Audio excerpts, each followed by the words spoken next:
जे मुंडे साहेबावर खोटे आरोप जरांगे पाटलांनी केले आणि हे सगळे आरोप खोटे असून ते पुन्हा टार्गेट म्हणजे राजकारणाच्या याच्यावर टार्गेट करतात, बाकीचा उद्देश नाही. धनंजय मुंडे कोणा जे एरीच्या काठावर बसले त्याला ढकलायला कोणी मोकळं नसतं.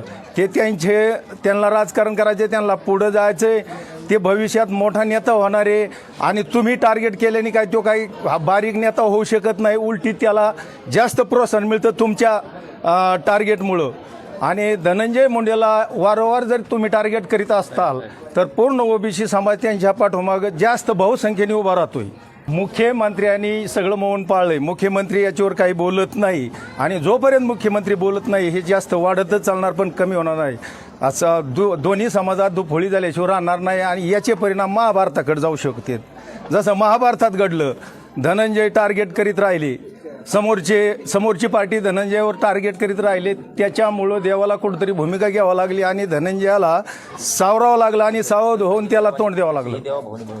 देवाभाऊकडं अशी आमची मागणी आहे की ह्या गोष्टीला कुठंतरी आळा बसावा. हे जास्त म्हणजे वारंवार सगळे आमच्या समाजावर, वंजारी समाज असा, वंजारी समाज तसा, आणि वंजारी समाजात हा एक नेता आहे त्याच्यावर टार्गेट.